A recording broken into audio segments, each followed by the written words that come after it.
Right. Good morning and back to Gemarah Sanhedrin. Now then, do you remember, Hannah, this probably does not apply to you because I don't suppose that you ever watched Match of the Day on Motzei Shabbat over in Australia. No, But no. certainly all of us blokes will have done. I don't know about Julia. Julia might have been watching Match of the Day. But do you remember before Match of the Day started, it may still be, I don't know, they have the news, right?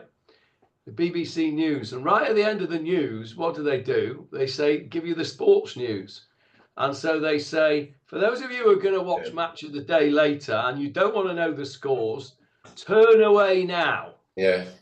Okay, well, we've got one of those moments now because for those of you who are learning Shmuel Bet with us later on, i.e. on Sunday, and you don't want to know what happens, well, then you need to turn away now because this Gemara, this Mishnah and Gemara that we're going to do is all about the stories that we're about to learn in Shmuel Bet.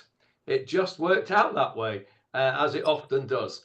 So I'm afraid you'll get a bit of a couple of spoilers here today for the Sunday shiur. On the other hand, when it comes to the Sunday shiur, you'll be right up to speed.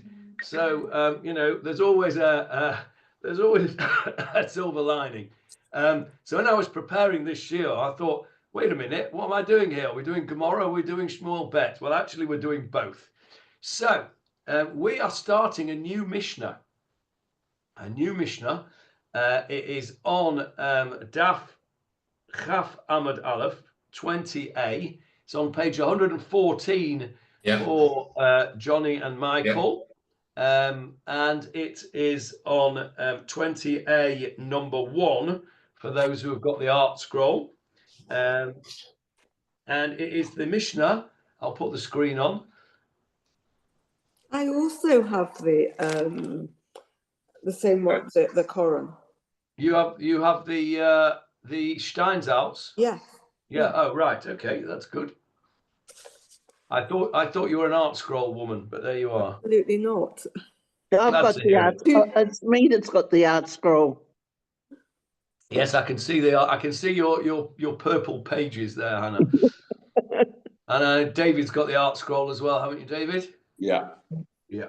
Okay. Right. Anyway, the Mishnah is the same in all of them. Can you see it on the screen? Yes.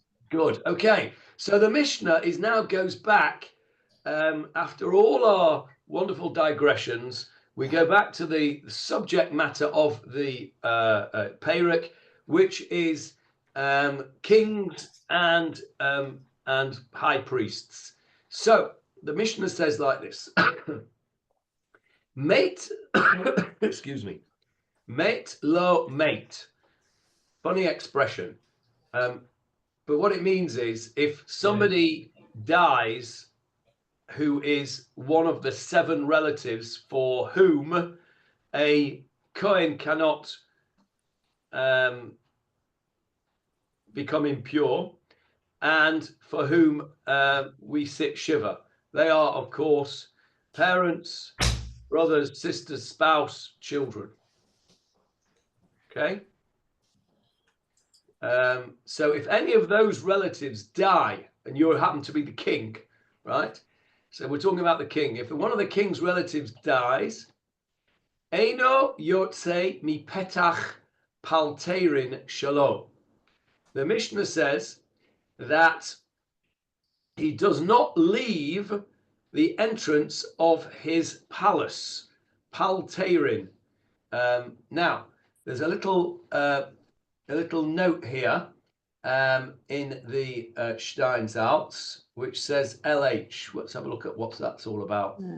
There we go. Left-hand side of the screen. Palterin comes from the Latin word palatinum. Okay.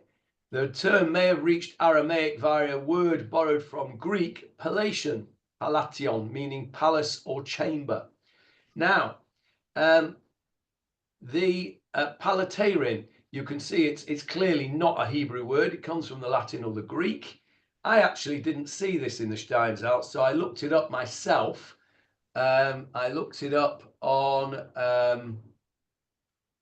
where did I look it up? Yeah, I looked it up. I looked it up on Wikimilon. Anyone familiar with Wikimilon? It's the Hebrew version of Wiki Dictionary. Okay. I don't know if you can see. Can you see the screen? Yes. Yeah. So it comes. It apparently works from the Latin praetorium. He says a different Latin word to what Steinsaltz says. And there's the Greek, and it means the tent of a commander or the palace of the governor. When I just saw this, over here now, the Latin palatinium, what does that remind you of? Platinum. Platinum, yeah. What is platinum? It's a valuable mineral. A valuable mineral. So you can see the connection there. This is a palace, is a valuable thing. Going back to our Motzei Shabbat, what else did you used to watch on a Motzei Shabbat other than Match of the Day? The one where he gave all the prizes away. I was thinking of Saturday night at the London Palladium. Palladium. It was Sunday night. Was it Sunday night? Oh, Yeah. whatever. All right. Okay. I stand corrected. Sunday night at the Palladium. Palladium. Yeah. And what is the London Palladium? Well, the Palladium is the palace, right? So that's the connection to the word. I never knew that. So there you are. In the Gemarah, you have the equivalent of the London Palladium here. Let's go back to the Mishnah. So the king, if one of his relatives dies, according to the Tanakama of the Mishnah, the first opinion in the Mishnah, is not allowed to leave the entrance of his palace in order to do what? Respect, and to pay respect. To follow the coffin. Yeah. To follow the levaya. What does the word levaya mean? The going up. The company. Going up, aliyah, yeah. No, it's not the same word, Johnny. Levaya. What does levaya mean? A company. A company. Oh, That's company. right. Yeah. We see that in the name of Yaakov's third son, don't we? Reuven, Shimon, Levi. Levi comes from Levaya, or the other way around. And what does his mother Leah say when he's born? Why does she call him Levi? She says, "This time my husband will accompany me." She's the hated wife. She's feeling very lonely because presumably Yaakov is spending all his time with his favorite wife, Rachel. She's feeling very rejected and isolated. And she says, maybe now that I've borne him 3 sons, that he will accompany me. And she calls him Levi. So the word levaya means to accompany. So there is a mitzvah to accompany the mate, the dead body, on his final journey. The king is prevented from doing that mitzvah. According to this Mishnah, according to the first opinion in this Mishnah, he's not allowed out of the entrance of his palace. He's not allowed to accompany the coffin to its final journey. Why not? Because it's demeaning. We said, we've talked about this before. We have. We talked about it with regard to the Kohen Gadol. The Kohen Gadol, yes. Now we're talking about king. Well, with the Kohen Gadol, it was so that we wouldn't be overcome and touch the body and then become tameh. I would imagine it would be a similar reason for the king. Well, it doesn't matter if he becomes Tameh, does it? He's allowed to become Tameh, because the one thing that one thing that the king cannot be is A Cohen. a Kohen. Yeah, king's not allowed to be a Kohen. So the reason is similar. But there was also a piece in there, I think, that we spoke about. Somebody said there that the king couldn't go out of the and then it was decided that he could if he didn't come too close. Oh, that maybe it was the Kohen Gadol. Yeah, that was the Kohen Gadol. And we're going through the same process here with the king. And the reason that they don't want the king to go out, I think I heard Julia say it earlier on. Say it again, Julia. Demeaning. Yeah, it's demeaning. They don't want the king crying his eyes out and performing and carrying on with himself because he's so upset. It's not demeaning. It does not befitting the king, right? In that good old-fashioned English word, there's pasnished, right? Pasnished for a king to go showing his emotions. Can I ask a red herring question? Go on.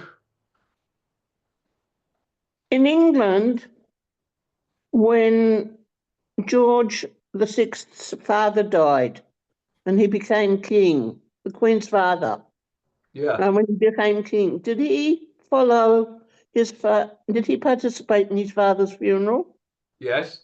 And so did Elizabeth. Well, Elizabeth didn't, I don't think. She was there at the funeral, but she was away when she became queen. She was in Kenya or somewhere. Kenya.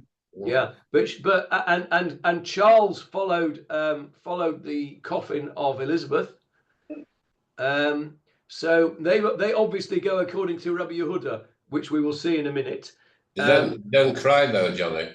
No, but what was interesting? You should mention the English situation, Hannah, because before I made my momentous decision this week to remove myself from all social media, one of the things that popped up on this wretched Facebook that I've now got rid of was something that was showing you embarrassing moments of the royal family, right?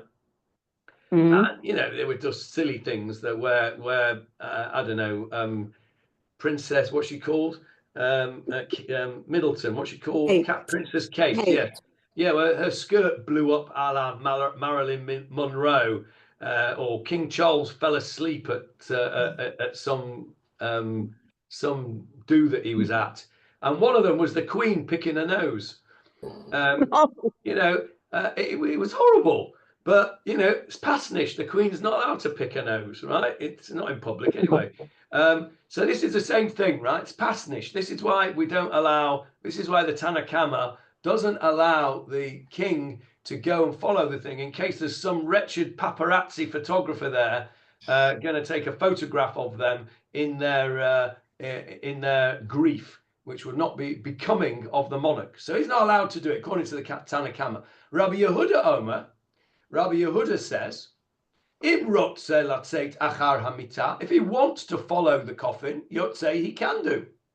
He can do. And that's why I said that the royal family in Britain obviously paskin like Rabbi Yehuda and not like Rabbi Meir. So according to Rabbi Yehuda, he's allowed to, and he brings a scriptural proof. And go on, Julia. No, I've just read ahead and I can see the name Abner and I've listened to this is where the spoilers come in. Rabbi Yehuda brings us a scriptural proof for his view that the king is allowed to if he wants to. And he brings this proof from David Hamelech. And as you can see on the English translation of the Mishnah in brackets there, it is Shmuel Bet, chapter 3, verse 31, which is about 2 psukim on from where we left off 2 days ago, quite remarkably. Let's get it up on the screen. There it is. You will remember, let's just get the story. Here comes a spoiler for Sunday's shiur. So if you don't want to know, now's the time to, as they say on the news, turn away now. But put it another way, Johnny, this is to whet your appetite for Sunday. Yes, that's a much better idea, David, yes. This is to whet your appetite. So what happened was, Avner came along. This is where we left off. Avner came along and he said, I can deliver the northern kingdom to you, the kingdom of Benjamin. I'm going off to go and gather all of verse 21. I'm going to go up and gather all of Israel to my Lord the king, and they will make a covenant new. And then David sent Avner off and he went in peace. You can see that verse 21 there on the screen, yeah? Unfortunately, not everybody thought that was a good idea. And Yoav, who was Yoav? Oh, Joab was the one with the three brothers who Yes. were violent. Who were the other two brothers, Hannah? Okay, it's not coming. Avishai. And anyone else? David, who was a third brother? Asahel. Asahel. And how did Asahel meet his end? He met somebody else's end. Go on, Michael. Didn't he get it in the back as he was running? The other guy was running away. Yes, he was. Yes, who was running away? Avner. Avner. So Avner is running away from Asahel, and he turns around and he says to Asahel, "Stop chasing me, you idiot! Go home, or else I'll have to kill you." Right. And what he does was Asahel continues to chase him. Avner thrusts his spear backwards, as Michael correctly said, and kills Asahel with the back end of his spear. By the way, really fascinating. As you know, I had my lovely grandson and equally lovely son here last week, and we did our little tour. One of the places we went to was the Bible Lands Museum in Jerusalem, part of the Israel Museum. Actually, the entrance is opposite to the entrance of the Israel Museum. If you've not been, or you've not been for a long time, I recommend it. You need a couple of hours, and it is brilliant. Brilliant museum. We had a tour guide, an English tour guide from Scotland, a guy called Colin Richardson. And I wasn't sure of his heritage when we first started, but turns out that he is a Jewish fellow from Scotland. Fabulous, fabulous guy, fabulous tour guide. Anyway, one of the things that we saw in there was some weapons from this time. And one of the weapons that he showed us was a spear with a blunt end on the back end of it. And it was fascinating because it was, I think it was like, exactly the time we'd just done that a bit about Avner killing Asahel with the back end of his spear. And there it was. There was one there from that time period. Actually, in the case, you could see it very clearly. And I was explaining then to Gavi that this is from Tanakh. This is in Shmuel Bet, and there it was. So Asahel had been killed by Avner. Yoav, as Hannah correctly pointed out, is Asahel's brother. So he isn't going to be too chuffed, is he? That Avner is now crossed the floor and is on David's side. Not only that, what is Yoav's job at the moment?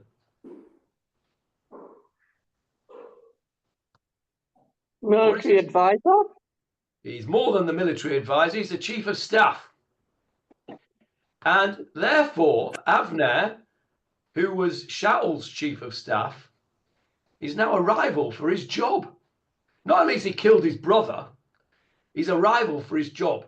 So it's not too stretch of an imagination to understand why Yoav is not too well disposed to Avner.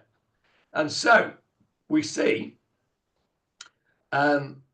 David's servant and Yoav, verse 22, came from pursuing a troop, and they brought much plunder. We'll go through all this on Sunday. Now Avner was not there because David had sent him off. And Yoav and the army came, and they told Yoav, saying, "Oh, Avner's now on our side." And Joab came to David, verse 24, and said, what's going on here? Why have you got Joab on side? Why have you sent him off in peace? He says, don't you know, verse 25, you can't trust that Avner. He's a dog. You can't trust him. He's coming he's double crossing you.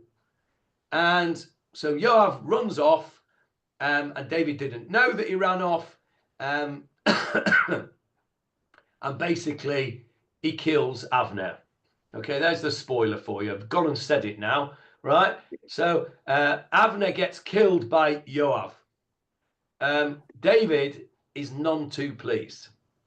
And we'll see way in the future when David dies that on his deathbed, David's deathbed, go on, Michael.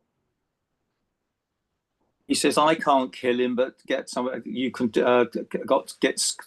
to kill him instead. Yes, on his deathbed, he instructs Shlomo HaMelech to take revenge on Yoav for killing Avner. So David holds it with him the whole time. I don't want to go into too much detail there. I have nothing to tell you on Sunday. But who kills Avshalom? Avshalom's later on. Avshalom is with. But who kills him? Because he was also killed without David knowing, and David didn't want him killed. And there's also. I think it might have been Yoav, but I'm not sure. Can't remember. We'll get there. Anyway, for our purposes, this is the verse we're interested in now for the Gemarah. Verse 31. Right? Well, let's go to verse 30. Yoav and Abishai killed Avner because he put Asahel, their brother, to death in Gibeon. Right? So he's killed him. And David said to all the people who were with him, rend your clothes and gird yourselves with sackcloth and wail before Avner. In other words, mourn Avner. And King David went after the bier. Not the beer as in Heineken, right? Beer as in the coffin, right? V'hamelech David holech acharei hamita. And if we go back to our Gemarah, look at that. That's what the Rabbi Yehuda quotes. Our pasuk there, shene'emar, as it says, v'hamelech David halach achar hamita. Now, if you look at the pasuk, let's go back to the pasuk again. Immediately before that bit and King David went after the coffin, what do we see? Rend your clothes and gird yourselves with sackcloth and wail before Avner. That's what David says to the people. So you can assume that David did what? The same. Did the same. Correct. Now, if David did the same, then you can understand why Rebbe Meir would say, wait a minute, that does not befit a king. It's not befitting a king to wear sackcloth. It's not befitting a king to wail and carry on with himself about it. And anyway, he's not your relative. He's not a met lo met. He's not one of the 7 close relatives. What's going on?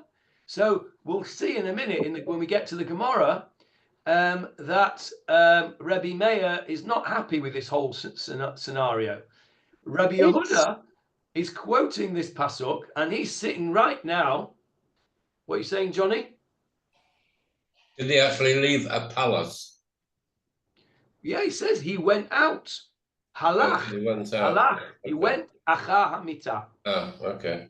So Rabbi Yehuda uses. It appears that David wasn't terribly inhibited in expressing his emotions in public, because lahavdil, we have the opposite when Michal gets upset because he danced with Correct. joy.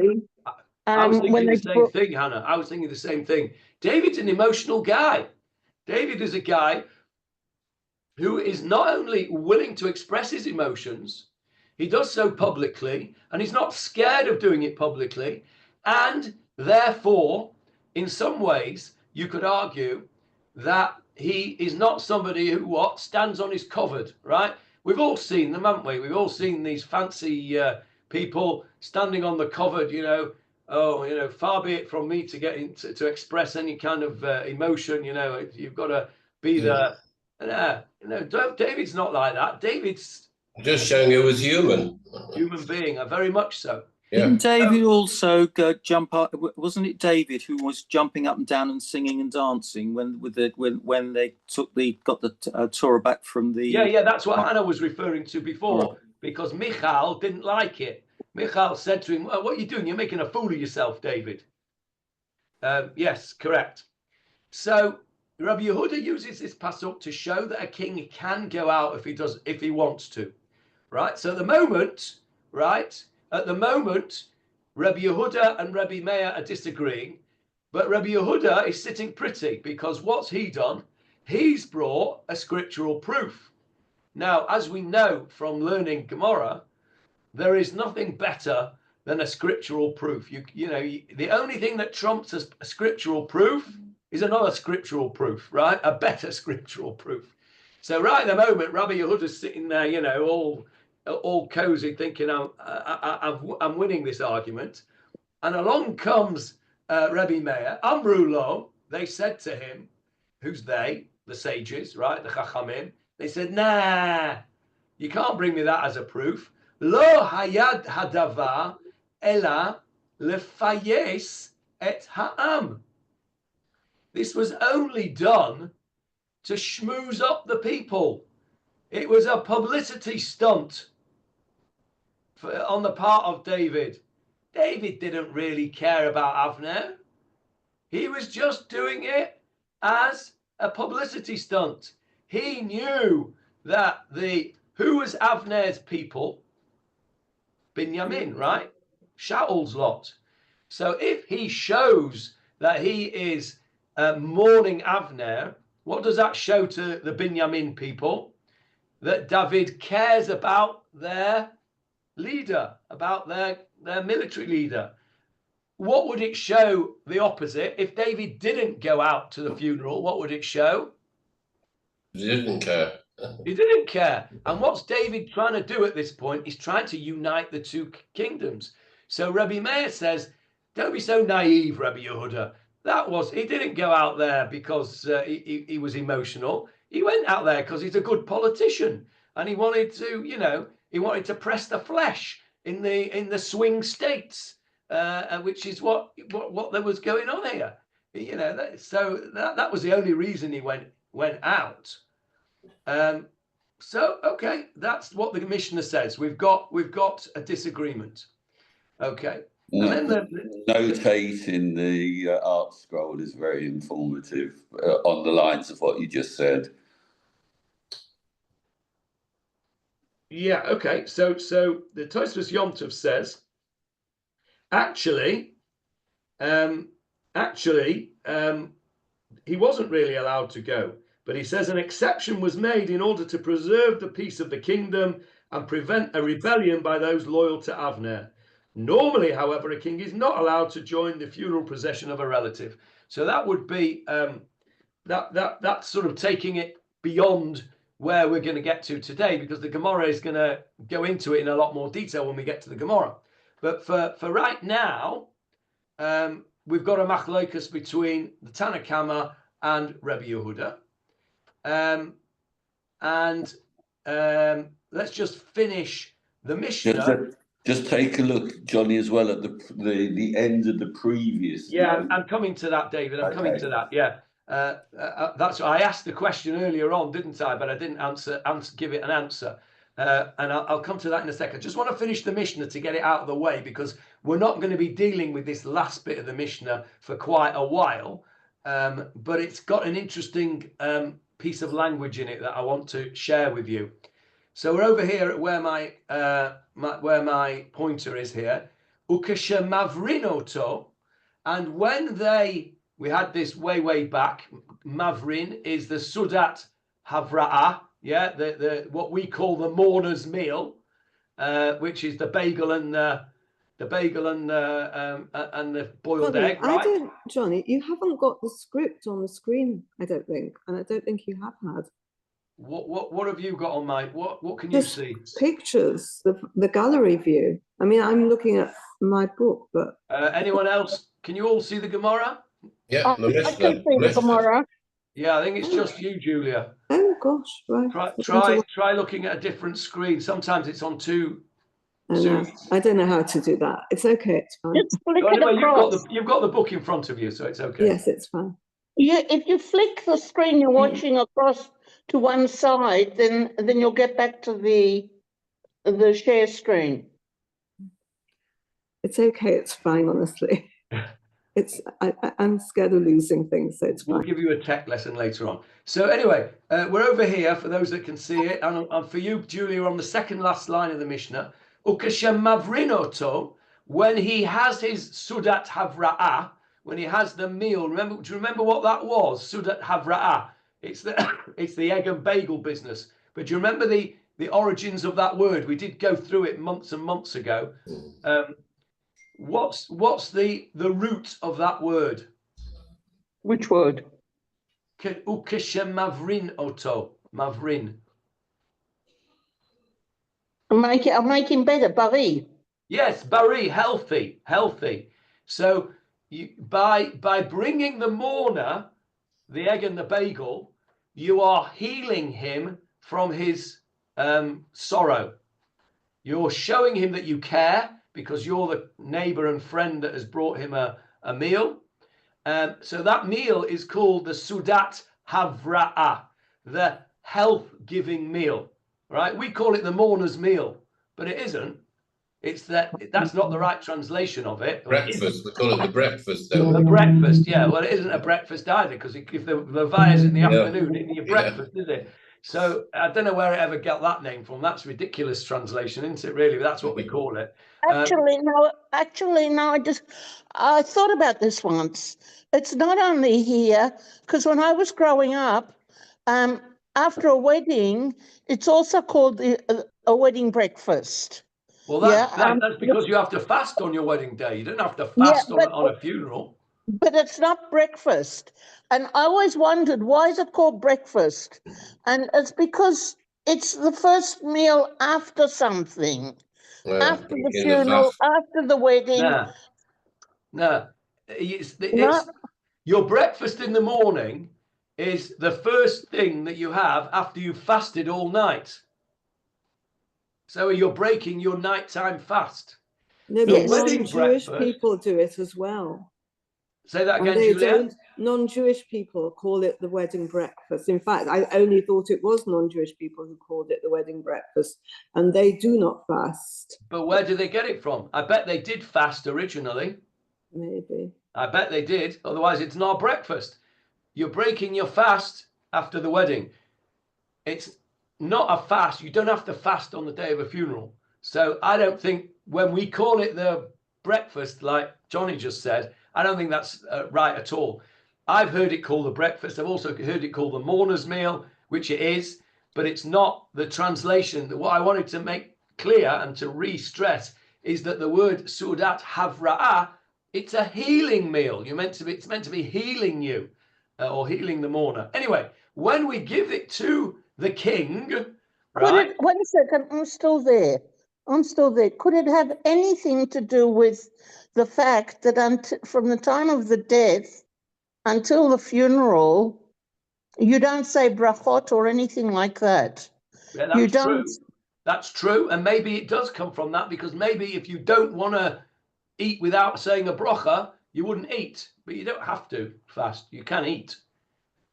But it may possibly have something to do with that. It may do. I agree.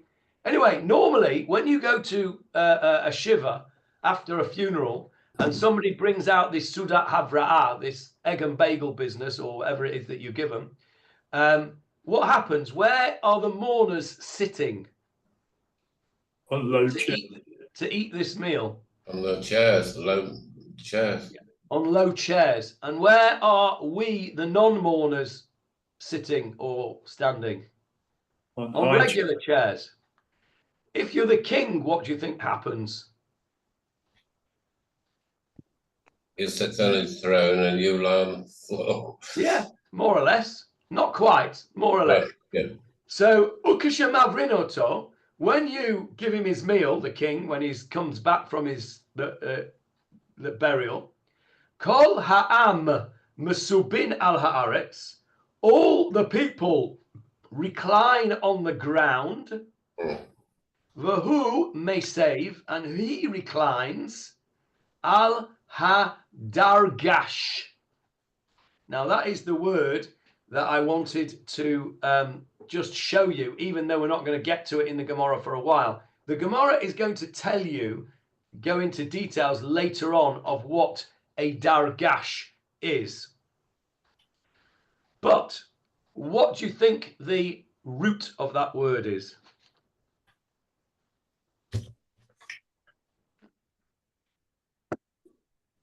Driga is a step. Yes, darga is a step. Oh, Darga. Now, how about this for something interesting? I did a little bit of research because I thought that's an interesting word. And so I went to my Wikimilon again. I like this Wikimilon, this wiki dictionary in English. And I put in the Hebrew word dargash. And look what I found. Look, it's fascinating. Can you see the screen? Julia, you can't see it, can you? But those of you that can see it, look at this. Can you see this here? This like bench type of thing. Yeah. That is an old, you can see the portholes there, right? This is an old boat, an old-fashioned boat. And that is, we'd call it a berth, wouldn't we, in English, where you sleep, right? That is called a dargash, right? That is called a dargash. And have a look at the next picture. What do you call that in English? A stillage. That's a pallet. A pallet. Yeah, that you put all the goods on that you transport. One of the Hebrew names for that, there's a few different names for it, but one of the Hebrew names for that is also dargash, because it's something that you put on and it's low down. And the third one, look at that. That is a dargash on a train. You know that when you used to go in the sleeper train back in the London. day, Yeah. you did the Manchester to London sleeper train. Yeah. You'd have these little bunk bed things. That is also called a dargash, apparently, according to wiki dictionaries. Really interesting thing. So that's what I looked up there.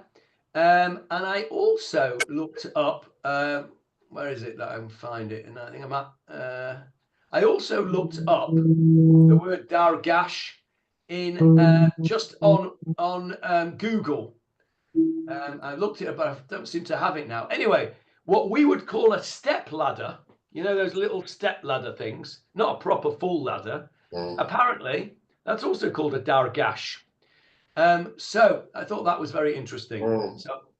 So it seems I to wanted be to a show you. raised platform. So yes, basically, the people are on the ground, and the king is not on his throne, as Johnny Met suggested, but he is higher than the people. Obviously, for the same reason as we said earlier on, it is demeaning for him to be on the floor and them to be on a higher level than the king. So that is the Mishnah. Okay, so we will not get to the dargash today because we've got to discuss the first part of the Mishnah in the Gemarah. As you know, that's how the Gemarah works. It dissects the Mishnah.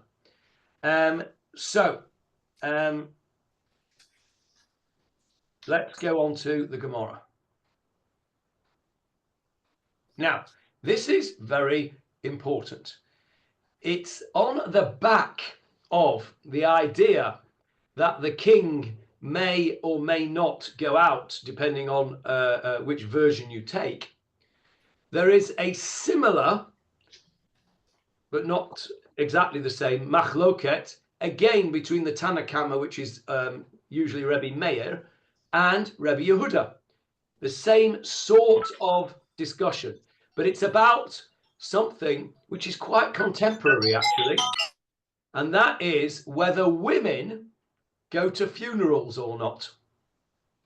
Now then, we've had this discussion before, I think, in this forum, because when I was a kid, and even I think, well, certainly when I was a teenager, women in Manchester did not go to funerals. Now, and I think I recall the Londoners telling me that was the same when they were young. And I think, Julia, you also said that in Leeds also women didn't go when way back when, but do now. But I could be wrong on that. So certainly my experience in Manchester is darling. Bye. Back in the day, women did not go to funerals. It wasn't the done thing. I won't say they weren't allowed, but they didn't go to funerals. Johnny Halpin, you'll remember that, right? Yes. Women didn't go to funerals, and in Haredi circles even today, often they don't go. They stay behind. It's got to do, I think that the basis of that is it's got a lot to do with Kabbalistic things and spirits and negative effects in the cemetery. I remember learning reasons why women shouldn't go to funerals and pregnant women shouldn't go to funerals. There's a difference between women and pregnant women, in case you didn't know. But I think you're right. Certainly when it comes to the pregnant women, that's absolutely right.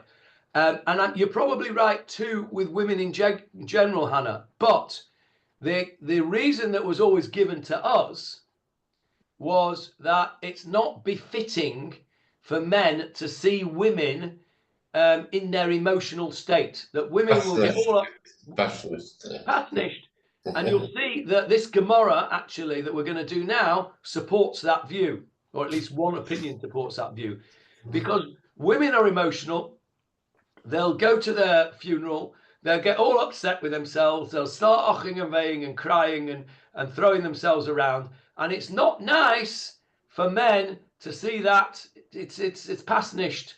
And that certainly was the main reason given, as far as I was aware. I'm sure you're right, Hannah, that there's Kabbalistic stuff as well. But on a practical point, that was definitely in Manchester a very strong point. Women didn't go. It's pasnished. Women belong in the house, and keep your emotions under wraps.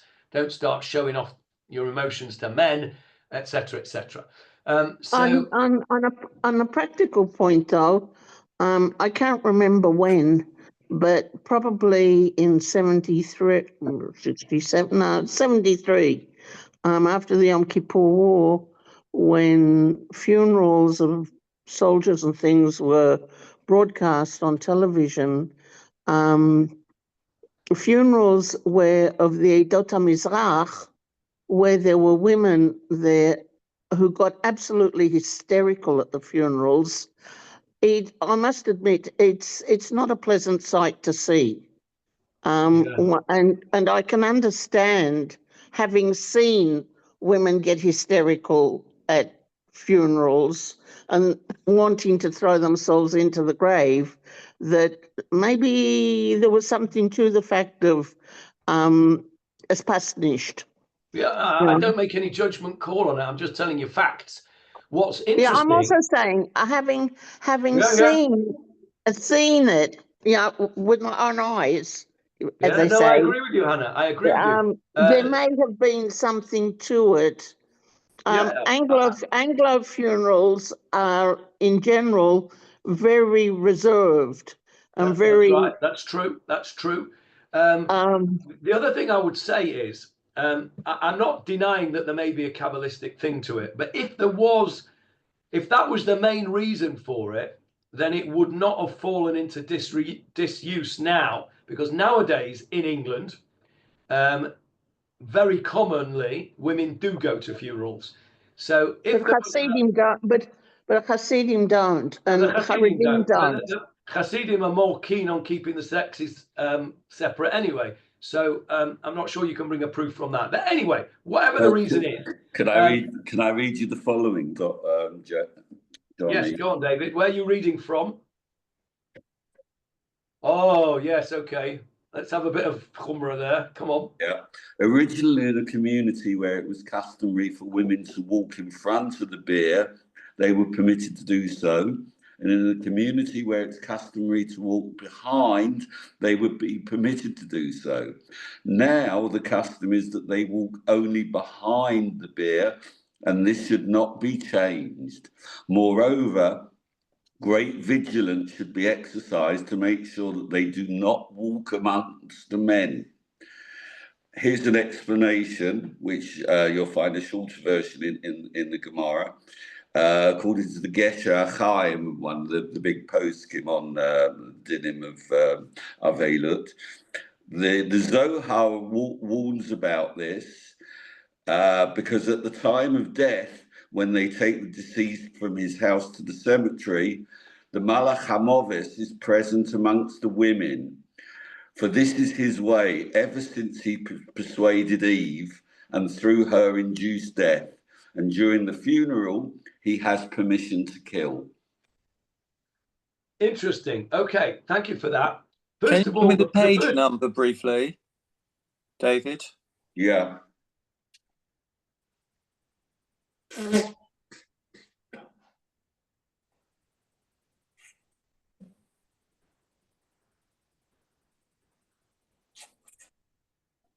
Page 129. 129, thank you. want to, for those of you who are listening, just show us the book again, David, please. It's called Mourning in Halacha. It's a very extensive book on the halachot of mourning. My first comment on what David just read out is that the source for that halacha that he talked about, women in front, women in the back, is exactly the Gemara we are about to do right this minute. Correct. Okay, that is what we're going to do right this minute. The second comment I had about that has just escaped my head with you looking up the page number. I can't remember the second thing I was going to say. The Zohar, the Malach Oh, HaMavet. the Malach HaMoves. Yes, thank you, Hannah. Yes, it's come back to me. You will have seen people going around at funerals, shaking a tzedakah box, and muttering various words. And I can't, just escapes me the exact words that they say, but one of the incantations that these people say when they're collecting tzedakah is that tzedakah. Tatzil Again, David, what's the exact expression? Tatzil mimavet. Tatzil, that's it, the word I couldn't think of. Save. Tzedakah tatzil mimoves. Tzedakah will save you from death. So the idea being, and that fits in exactly with what David has just read out, that supposedly the Malach HaMoves has got a free reign at funerals. I didn't know he had more of a reign over women than men, but okay, he's there in his full glory, the Malach HaMoves. Tzedakah tatzil mimoves, that's it. Tzedakah I couldn't remember the word tatzil. Tzedakah tatzil mimoves, they're going on. Why? Because they want tzedakah. And you give the tzedakah and you will be saved from moves, death, from the Malach HaMoves. Malach HaMoves is all around, so give me some tzedakah and you'll be protected from him.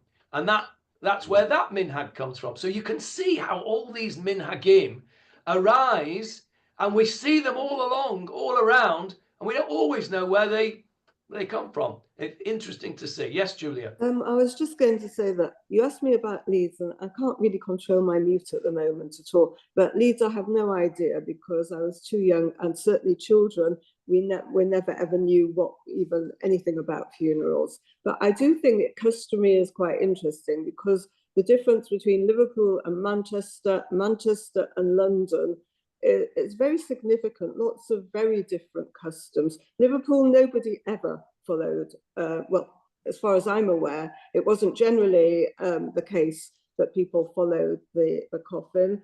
I know that they did in Manchester. One of my friends lost her mother on Purim and walked down the street on Purim opposite a carnival coming the other way, which was interesting. And I also remember going to a very religious shiva house in Manchester, where not only I can't remember if the women went to the funeral, but the women didn't listen to the prayers at all when they were going on and talk the whole time. Whereas in Liverpool, we never did that. We were respectful. And it was quite interesting. That was a very religious household. And the women carried on talking. That's the point. That's the point, Julie. You made the point exactly correctly. The difference between Liverpool and Manchester is that the Liverpool community was made up basically of Minhag Anglia people, right? People who were, you know, they'd go to Allerton or they'd go to Childwall or they'd go to Green Bank or whatever it was, Princess Road, right? These were solid United Synagogue style places. There weren't any Hasidim. There weren't really any Haredim in Liverpool. You had a kollel there for a bit in the late 70s and early 80s, but that was an aberration, really. It wasn't standard. Whereas Manchester always had the religious community, the Haredi community, the Machzikei Adas community, and all of those minhagim that you never had in Liverpool, we also didn't have in the United Synagogue part of Manchester. We also never followed the coffins until much later, when the influence of the Haredi community seeped in to the United Synagogue. I remember, for example, in 1986, when I got married, the year I got married, Rabbi Ginsbury came to the Shrubberies, and his first challenge as the rabbi of Shrubberies was to alter, or to try and alter, the makeup of the Hanukkah social, which up until then, La'olam Va'ed, from whenever before, was a dance, including, of course, mixed dancing. Well, Rabbi Ginsbury, who actually had come from Liverpool Kollel, as it so happens, was not having any of that, right? And it was a big challenge. It was a big, it wasn't so easy. Eventually, he won the day because he was such a lovely person and everybody respected him so much. But it wasn't easy. And what happened, probably from about that time, from about the 80s onwards, there was this gradual seepage of minhagim coming from the increasingly visual and vocal Haredi and Hasidic community in Manchester into the United Synagogue style Jew, largely because all the Rabbanim, like Rabbi Ginsbury, weren't United Synagogue. Well, he actually was, because his father was a United Synagogue minister, but then he'd been to Gateshead and been in Kollel and been etc. So he was a Haredi guy, or is a Haredi guy. So and if you looked around the United Synagogue style shuls in Manchester from that time onwards, all the rabbis were Haredim. You know, we can, with the exception of Heaton Park, who had Reverend Olsberg, right? All the others had Haredim. So they, there was this seepage, this osmosis of the Haredi minhagim, and you never had that in Liverpool because you didn't have that seepage and that osmosis, and that is a fascinating sociological thing, and I think it happened in London as well to a degree. Did it not, David? Yeah, under the influence, a very positive influence of Diane Ehrentreu. Right, who came from Manchester. Came up based in, but so just describe to me what happened at Levayot in the north before that time. So before that time, I can tell you from my biggest memory of it is in 1976, when my grandmother died. My aunt, that's Jeffrey's mum, and my grandmother. No, she was the one that died. So my aunt. And my mother and my sister did not go to the funeral. There was no walking behind the hearse business. We went to the funeral. What, for men? For men, no. You met at at the Ohel, at cemetery. There was none of this meeting at the house and then walking down the street and doing the actual proper levaya from the house. You did the levayat from the Ohel to the burial plot, but there was no walking behind the 1978, my father, Oliver Shulman, died Somerville Court on Park Lane. We walked to the end down to Bowney Road to the police station. But you were 1978. That was. You were from a Hasidic community, Johnny. Oh. Romania Shul was a Hasidic, based on Hasidic. Yes, right? Yeah. And therein lies the difference, right? Because we were from Shrubberies, and in Shrubberies you didn't do that. That was a United Synagogue style. Nowadays in Shrubs they do it because of what I said earlier on. And I think the same phenomenon happened in London, if I'm not mistaken, David. Correct me if I'm wrong. But back in the day, there was far less of this performance that we do today. Correct. For example, in the United Synagogue, even today, very few people have a shura at the end of the levaya. It's only the in inverted commas fruma element in the United Synagogue. Yeah. So it's a fascinating. The whole thing actually is a very. I disagree with David. I'm sorry. The shura is done fairly often, particularly when there are more people around. I've been asking around. Ones in Bushy New and Bushy Old, and at least half of them have got shura. Do the shura at the back in the thing. It's possible that those levayot that you've been to, Michael, are the more from element. No, it's just okay. It's just I stand corrected. I think, Michael, can you tell me what the situation was 40 years ago with the shura? That I don't know, but I remember. I don't think it was 40 years ago. Certainly, I don't remember going back in the day. But when there's a larger number of people, they will always do the shura rather than the going up to the chairs. I think that's again an interesting phenomenon. I think it's a part of the same phenomenon.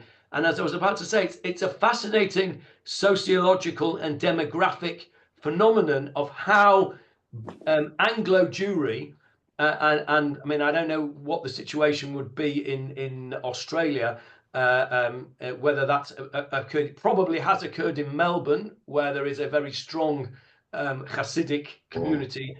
It's not the case in Perth, where there are very few Haredim. But it's a fascinating sociological and demographic phenomenon of how the development of Anglo Jewry has happened. It happens to be a subject which I'm very, very interested in. It's fascinated me for many years, this development of Minhag Anglia, starting off with the Yekkers from Frankfurt and how it's developed. One of the great experts on this, by the way, is Ivan Binstock in London, in St John's Wood, and he's written a whole in the brand new Singers Prayer book. There is a brand new Singers out. There is a whole section at the back written by Ivan Binstock on Minhag Anglia, and it's fabulous. It's really interesting. If you get an opportunity to read it, I recommend it.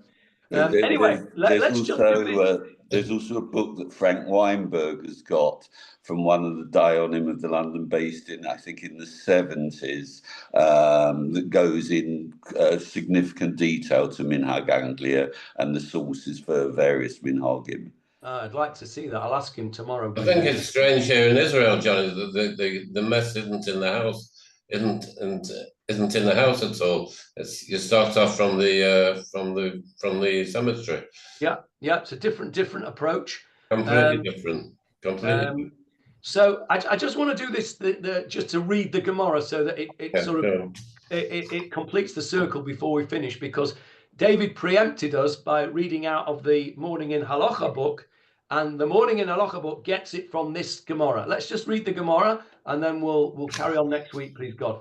Tana Rabbanon, the rabbis taught, Makom, in a place, shenagu nashim latzeit achara mita, in a place where it is the custom for women to go behind the coffin, yotzot. That's what they do. Now, let's just stop there for a second. What does that tell you?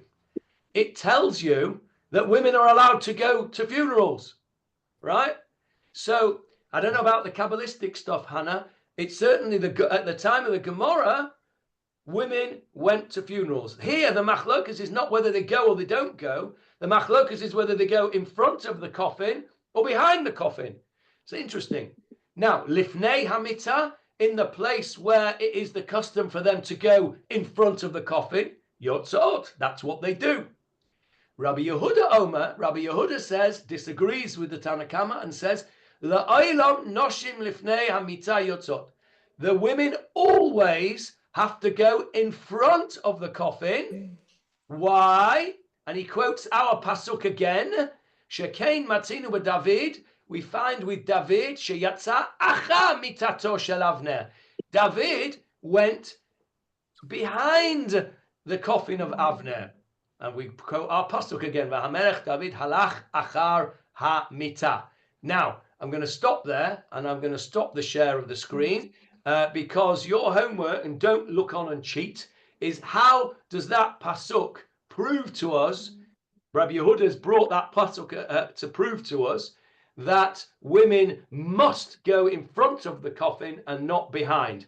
And don't tell me now, that's your homework for next week. What have we done today? We have read the Mishnah of whether a king can come out of his palace or not, machlokas between Rabbi Meir and Rabbi Yehuda. We quoted the pasuk in Shmuel Bet. We looked at the language of the London Palladium and the what do they call it? Those bunk beds in the ships and things. Really interesting. Dargash. And we had a nice, interesting discussion about the halachas and minhagim and how they develop in various places around about funerals and what have you. I think a very, very interesting, eclectic mix of stuff today. We'll carry on this next week. Any questions on today's shiur before we go? The morbid shiur. Yeah, well, you know, these things like... any questions?